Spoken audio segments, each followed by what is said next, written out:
Chapter 15. Dr. Seward's Diary. Continued. For a while, sheer anger mastered me. It was as if he had, during her life, struck Lucy on the face. I smote the table hard and rose up as I said to him, "Dr. Van Helsing, are you mad?" He raised his head and looked at me, and somehow the tenderness of his face calmed me at once. "Would I were," he said. "Madness were easy to bear compared with truth like this. Oh, my friend, why, think you, did I go so far round? Why take so long to tell you so simple a thing? Was it because I hate you and have hated you all my life? Was it because I wished to give you pain? Was it that I wanted, now so late, revenge for that time when you saved my life, and from a fearful death? Ah, no, forgive me," said I. He went on, "My friend, it was because I wished to be gentle in the breaking to you, for I know you have loved that so sweet lady. But even yet I do not expect you to believe. It is so hard to accept at once any abstract truth, that we may doubt such to be possible when we have always believed the no of it. It is more hard still to accept so sad a concrete truth, and of such a one as Miss Lucy. Tonight I go to prove it. Dare you come with me?" This staggered me. A man does not like to prove such a truth. Byron excepted from the category jealousy, and prove the very truth he most abhorred. He saw my hesitation and spoke. "The logic is simple, no madman's logic this time, jumping from tussock to tussock in a misty bog. If it be not true, then proof will be relief. At worst, it will not harm. If it be true, there is the dread, yet very dread, should help my cause, for in it is some need of belief. Come, I tell you what I propose. First, that we go off now and see that child in the hospital. Dr. Vincent, of the North Hospital, where the papers say the child is friend of mine, and I think of yours since you were in class at Amsterdam.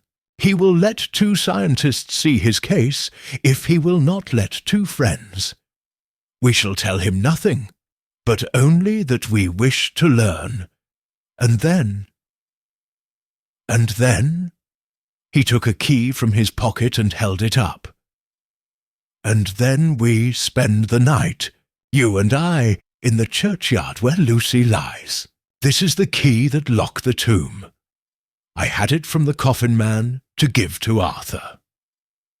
My heart sank within me, for I felt that there was some fearful ordeal before us. I could do nothing, however, so I plucked up what heart I could, and said that we had better hasten, as the afternoon was passing. We found the child awake. It had had a sleep and taken some food, and altogether was going on well. Dr. Vincent took the bandage from its throat and showed us the punctures. There was no mistaking the similarity to those which had been on Lucy's throat. They were smaller, and the edges looked fresher. That was all. We asked Vincent to what he attributed them, and he replied that it must have been a bite of some animal, perhaps a rat. But for his own part, he was inclined to think that it was one of the bats which are so numerous on the northern heights of London. Out of so many harmless ones, he said, there may be some wild specimen from the south of a more malignant species. Some sailor may have brought one home, and it managed to escape. Or even from the zoological gardens, a young one may have got loose, or one be bred there from a vampire. These things do occur, you know. Only 10 days ago a wolf got out, and was, I believe, traced up in this direction. For a week after, the children were playing nothing but Red Riding Hood on the heath, and in every alley in the place, until this. bloofer lady scare came along, since when it has been quite a gala time with them. Even this poor little mite, when he woke up today, asked the nurse if he might go away. When she asked him why he wanted to go, he said he wanted to play with the bloofer lady. I hope, said Van Helsing, that when you are sending the child home, you will caution its parents to keep strict watch over it. These fancies to stray are most dangerous, and if the child were to remain out another night, it would probably be fatal. But in any case, I suppose you will not let it away for some days? Certainly not. Not for a week at least. Longer, if the wound is not healed. Our visit to the hospital took more time than we had reckoned on, and the sun had dipped before we came out. When Van Helsing saw how dark it was, he said, "There is no hurry. It is more late than I thought. Come, let us seek somewhere that we may eat, and then we shall go on our way." We dined at Jack Straw's castle, along with a little crowd of bicyclists and others who were genially noisy. About 10 o'clock we started from the inn. It was then very dark, and the scattered lamps made the darkness greater when we were once outside their individual radius. The professor had evidently noted the road we were to go, for he went on unhesitatingly. But, as for me, I was in quite a mix-up as to locality. As we went further, we met fewer and fewer people, till at last we were somewhat surprised when we met even the patrol of horse police going their usual suburban round. At last we reached the wall of the churchyard, which we climbed over. With some little difficulty, for it was very dark, and the whole place seemed so strange to us, we found the Westenra tomb. The professor took the key, opened the creaky door, and standing back, politely, but quite unconsciously, motioned me to precede him. There was a delicious irony in the offer. In the courtliness of giving preference on such a ghastly occasion, my companion followed me quickly, and cautiously drew the door to, after carefully ascertaining that the lock was a falling and not a spring one. In the latter case, we should have been in a bad plight. Then he fumbled in his bag, and taking out a matchbox and a piece of candle, proceeded to make a light. The tomb in the daytime, and when wreathed with fresh flowers, had looked grim and gruesome enough. But now, some days afterwards, when the flowers hung lank and dead, their whites turning to rust and their greens to browns, when the spider and the beetle had resumed their accustomed dominance, when time-discoloured stone and dust-encrusted mortar, and rusty dank iron and tarnished brass and clouded silver plating gave back the feeble glimmer of a candle, the effect was more miserable and sordid than could have been imagined. It conveyed irresistibly the idea that life, animal life, was not the only thing which could pass away. Van Helsing went about his work systematically, holding his candle so that he could read the coffin plates, and so holding it that the sperm dropped in white patches which congealed as they touched the metal.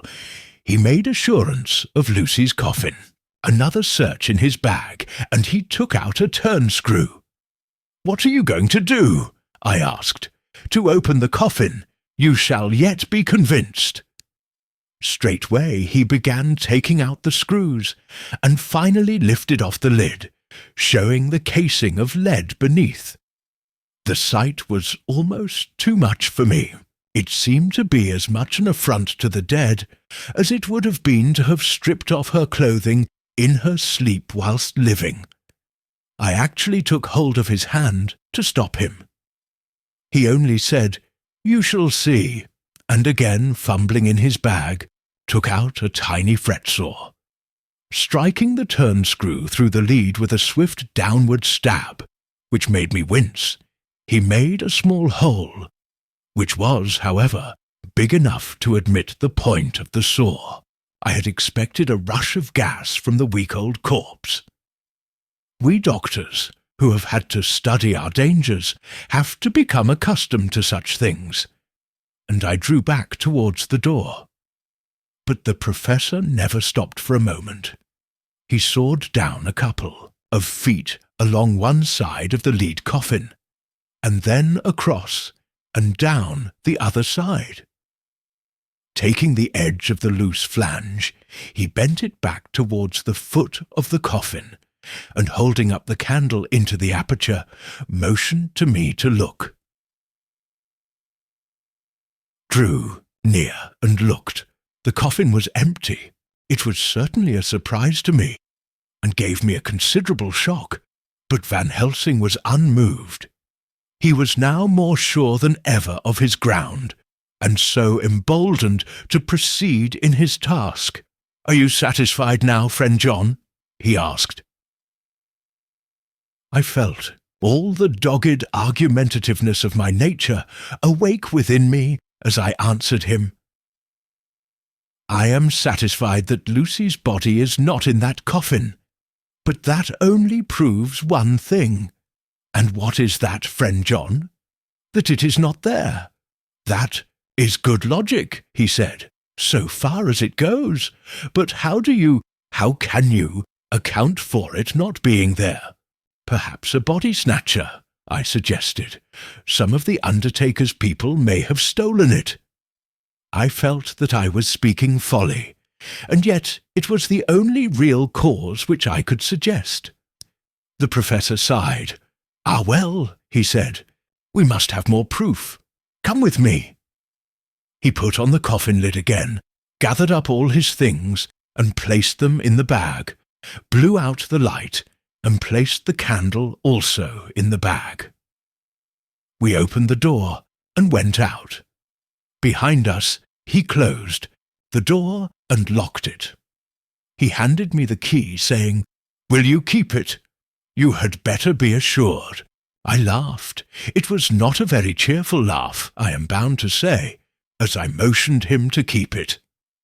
"A key is nothing," I said.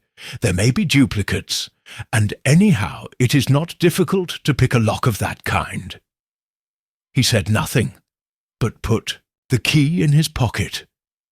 Then he told me to watch at one side of the churchyard, whilst he would watch at the other.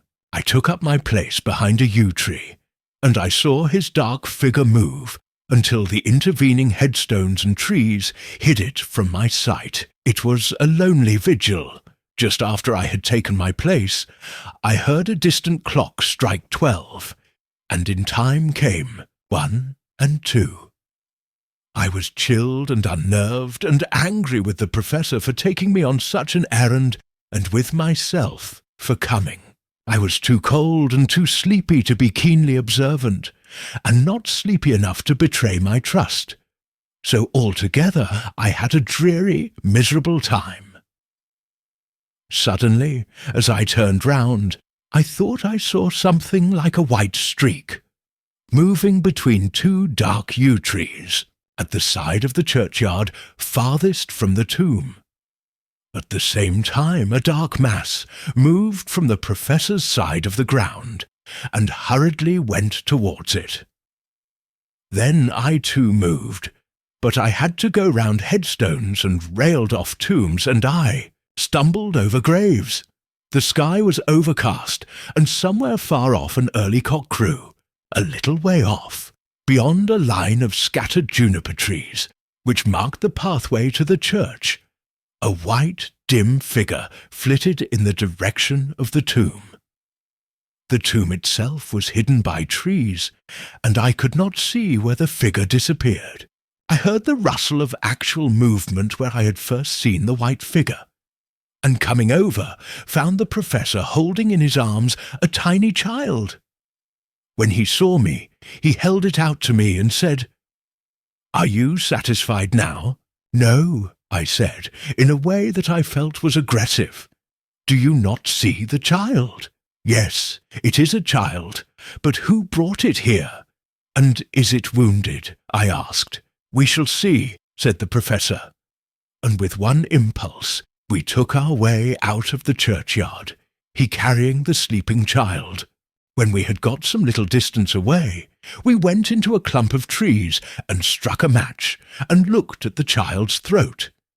It was without a scratch or scar of any kind. "Was I right?"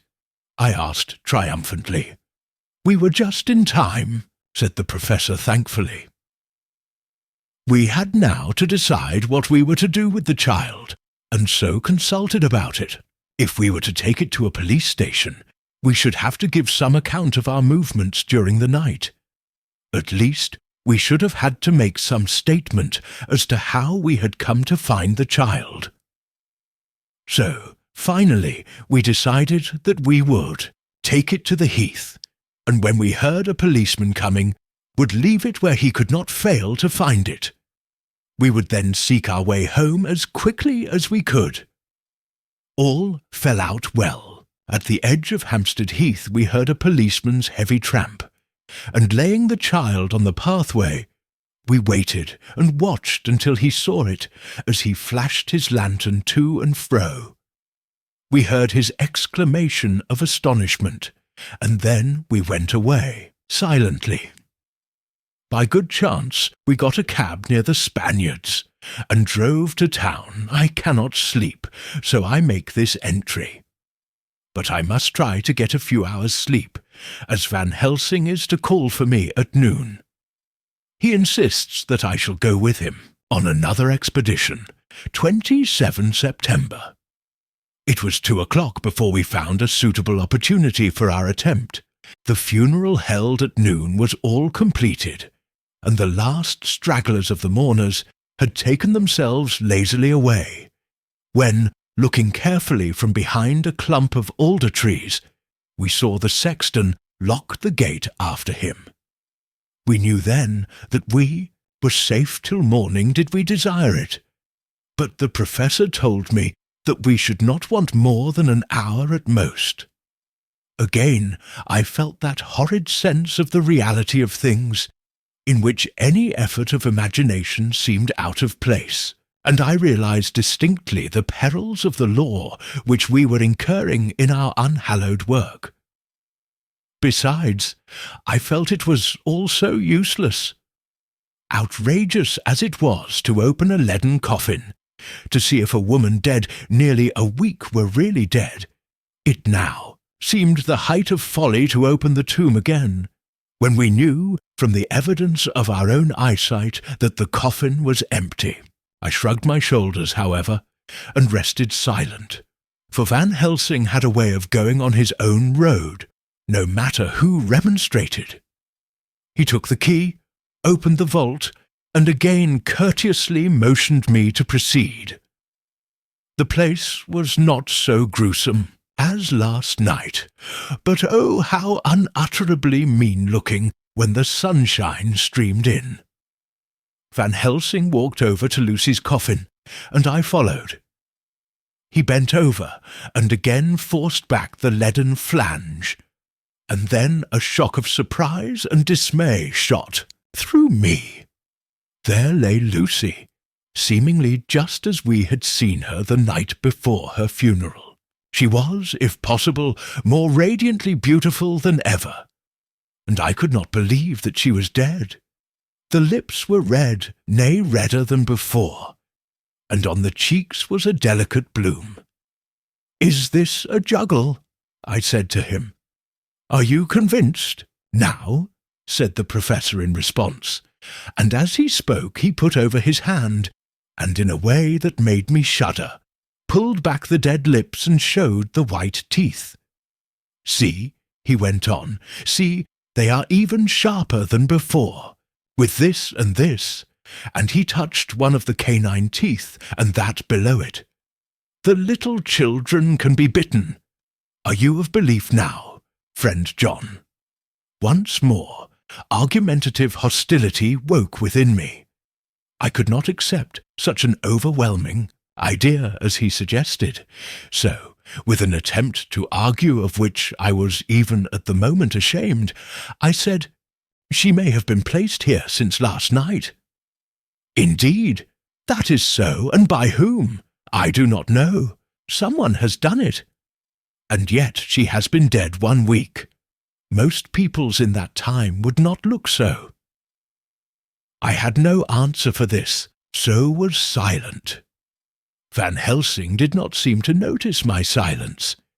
At any rate, he showed neither chagrin nor triumph. He was looking intently at the face of the dead woman, raising the eyelids and looking at the eyes, and once more opening the lips and examining the teeth. Then he turned to me and said, "Here, there is one thing which is different from all recorded. Here is some dual life that is not as the common. She was bitten by the vampire when she was in a trance, sleepwalking. Oh, you start. You do not know that, friend John. But you shall know it all later. And in trance could he best come to take more blood.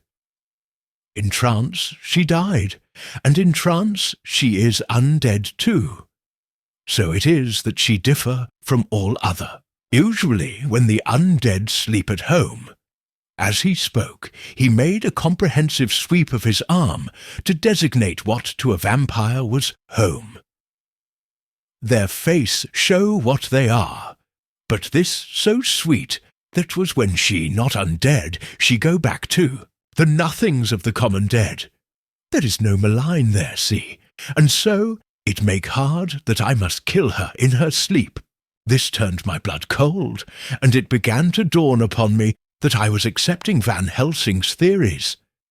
But if she were really dead, what was there of terror in the idea of killing her?" He looked up at me, and evidently saw the change in my face, for he said almost joyously, "Ah, you believe now?" I answered, "Do not press me too hard all at once. I am willing to accept. How will you do this bloody work?" "I shall cut off her head and fill her mouth with garlic, and I shall drive a stake through her body." It made me shudder too. Think of so mutilating the body of the woman whom I had loved. And yet the feeling was not so strong as I had expected. I was, in fact, beginning to shudder at the presence of this being, this undead, as Van Helsing called it, and to loathe it. Is it possible that love is all subjective, or all objective? I waited a considerable time for Van Helsing to begin, but he stood as if wrapped in thought. Presently he closed the catch of his bag with a snap, and said, "I have been thinking, and have made up my mind as to what is best. If I did simply follow my inclining, I would do now, at this moment, what is to be done. But there are other things to follow, and things that are 1,000 times more difficult, in that them we do not. No, this is simple. She have yet no life taken, though that is of time, and to act now would be to take danger from her forever. But then we may have to want Arthur. And how shall we tell him of this? If you, who saw the wounds on Lucy's throat, and saw the wounds so similar on the child's at the hospital, if you, who saw the coffin empty last night and full today with a woman who have not changed only to be more rose and more beautiful in a whole week after she die, if you know of this, and know of the white figure last night that brought the child to the churchyard, and yet of your own senses you did not believe, how then can I expect Arthur, who know none of those things, to believe? He doubted me when I took him from her kiss when she was dying. I know he has forgiven me, because in some mistaken idea I have done things that prevent him say goodbye as he ought. And he may think that in some more mistaken idea this woman was buried alive, and that, in most mistake of all, we have killed her. He will then argue back that it is we, mistaken ones, that have killed her by our ideas, and so he will be much unhappy always. Yet he never can be sure, and that is the worst of all. And he will sometimes think that she he loved was buried alive, and that will paint his dreams with horrors of what she must have suffered. And again, he will think that we may be right, and that his so beloved was, after all, an undead. No, I told him once, and since then I learn much. Now, since I know, it is all true, 100,000 times more do I know that he must pass through the bitter waters to reach the sweet.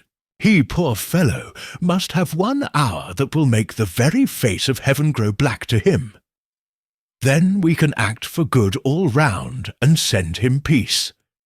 My mind is made up. Let us go. You return home for tonight to your asylum, and see that all be well. As for me, I shall spend the night here in this churchyard in my own way. Tomorrow night you will come to me to the Berkeley Hotel at 10 of the clock. I shall send for Arthur to come too, and also that so fine young man of America that gave his blood. Later we shall all have work to do. I come with you so far as Piccadilly, and there dine, for I must be back here before the sun set. So we locked the tomb and came away, and got over the wall of the churchyard, which was not much of a task, and drove back to Piccadilly. Note left by Van Helsing in his portmanteau. Berkeley Hotel directed to John Seward. M.D. not delivered. 27 September, friend John. I write this in case anything should happen. I go alone to watch in that churchyard. It pleases me that the undead, Miss Lucy, shall not leave tonight, that so on the morrow night she may be more eager. Therefore I shall fix some things she like not, garlic and a crucifix, and so seal up the door of the tomb. She is young as undead, and will heed. Moreover, these are only to prevent her coming out. They may not prevail on her wanting to get in, for then the undead is desperate, and must find the line of least resistance, whatsoever it may be. I shall be at hand all the night from sunset till after the sunrise, and if there be aught that may be learned, I shall learn it. For Miss Lucy, or from her, I have no fear. But that other to whom is there that she is undead, he have now the power to seek her tomb and find shelter. He is cunning, as I know from Mr. Jonathan, and from the way that all along he have fooled us when he played with us for Miss Lucy's life, and we lost. And in many ways the undead are strong. He have always the strength in his hand of 20 men. Even we 4 who gave our strength to Miss Lucy, it also is all to him. Besides, he can summon his wolf, and I know not what. So, if it be that he come thither on this night, he shall find me. But none other shall, until it be too late. But it may be that he will not attempt the place. There is no reason why he should.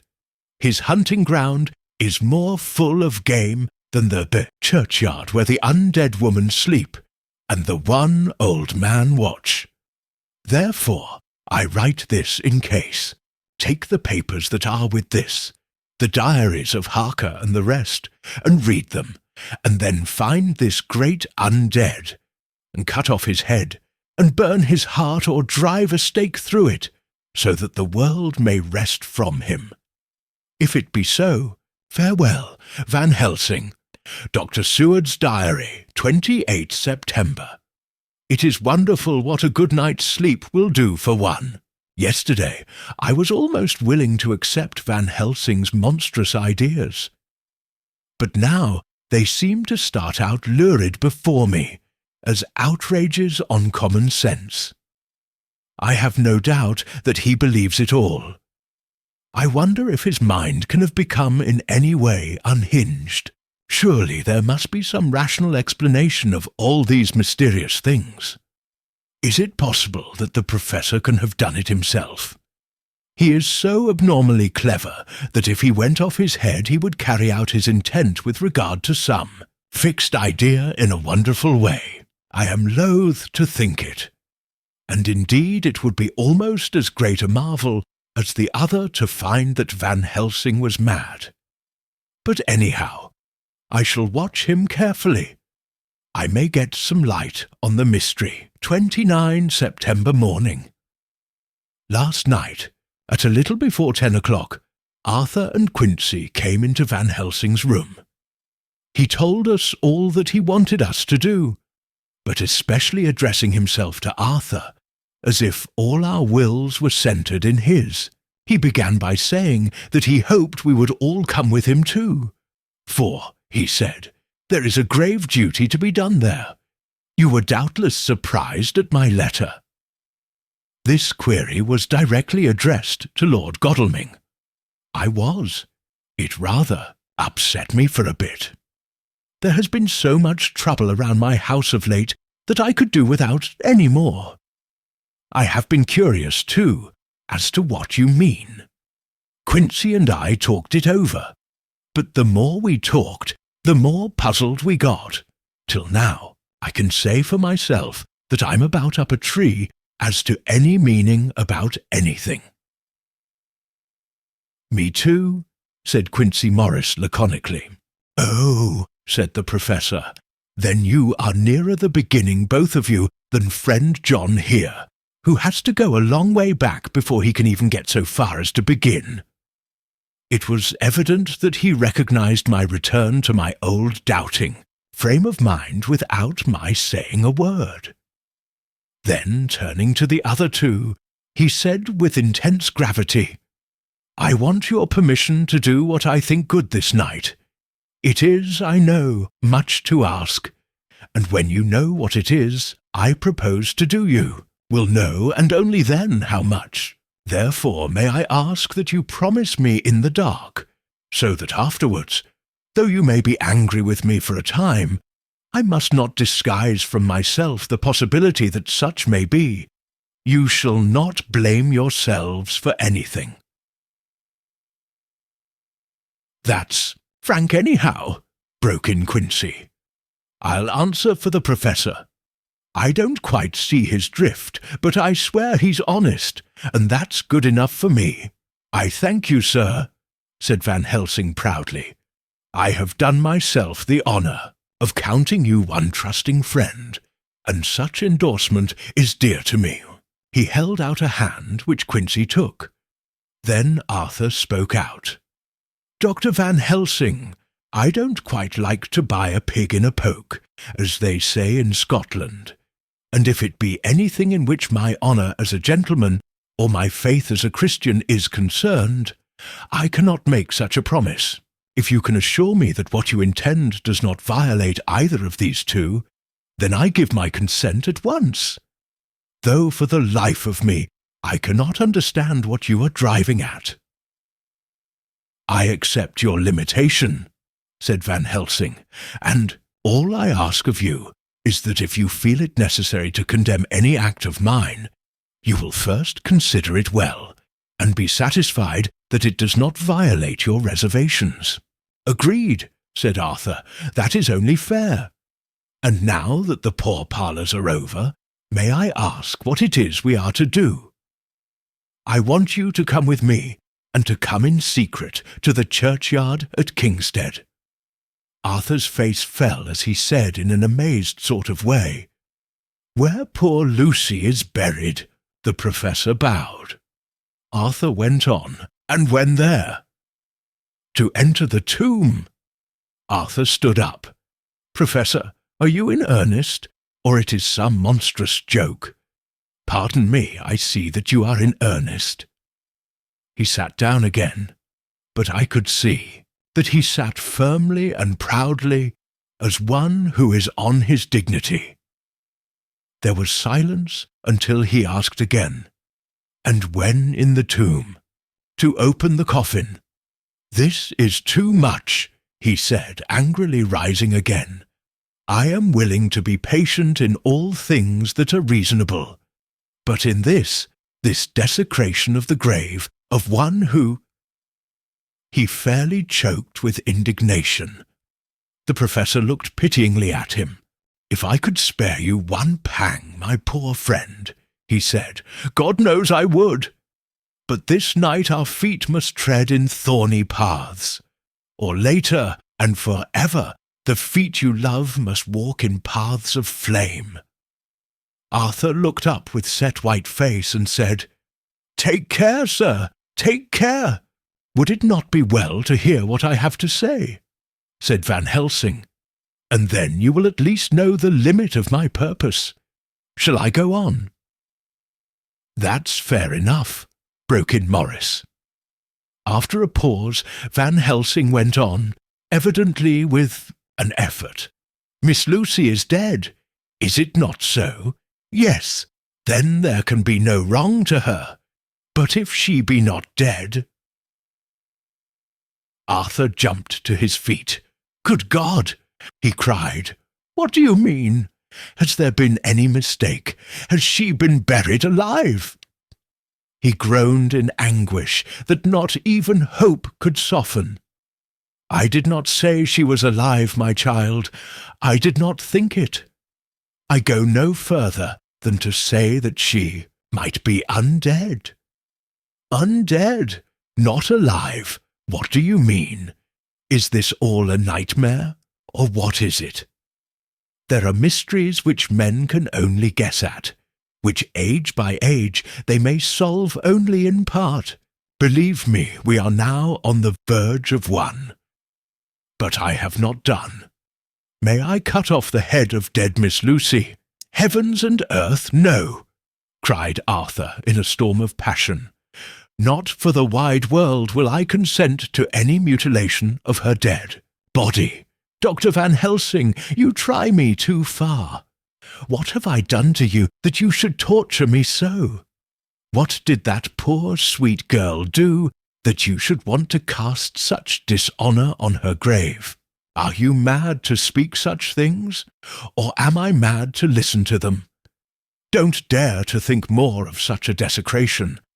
I shall not give my consent to anything you do. I have a duty to do in protecting her grave from outrage, and by God, I shall do it." Van Helsing rose up from where he had all the time been seated, and said gravely and sternly, "My Lord Godalming, I too have a duty to do, a duty to others, a duty to you, a duty to the dead, and by God I shall do it. All I ask you now is that you come with me, that you look and listen, and if when later I make the same request, you do not be more eager for its fulfilment even than I am, then I shall do my duty, whatever it may seem to me, and then, to follow of your lordship's wishes, I shall hold myself at your disposal, to render an account to you when and where you will." His voice broke a little, and he went on with a voice full of pity. "But I beseech you, do not go forth in anger with me. In a long life of acts which were often not pleasant to do, and which sometimes did wring my heart, I have never had so heavy a task as now. Believe me, that if the time comes for you to change your mind towards me, one look from you will wipe away all this so sad hour. For I would do what a man can to save you from sorrow. Just think, for why should I give myself so much of labour, and so much of sorrow? I have come here from my own land to do what I can of good, at the first to please my friend John, and then to help a sweet young lady, whom too I came to love. For her I am ashamed to say so much, but I say it in kindness. I gave what you gave, the blood of my veins. I gave it, I, who was not, like you, her lover, but only her physician and her friend. I gave to her my nights and days, before death, after death, and if my death can do her good even now, when she is the dead undead, she shall have it freely." He said this with a very grave, sweet pride, and Arthur was much affected by it. He took the old man's hand and said in a broken voice, "Oh, it is hard to think of it, and I cannot understand. But at least I shall go with you and wait. Thank you for listening to Dracula by Bram Stoker on Driven to Win. If you enjoyed this chapter, don't forget to like, subscribe, and join us in the next one as the darkness deepens.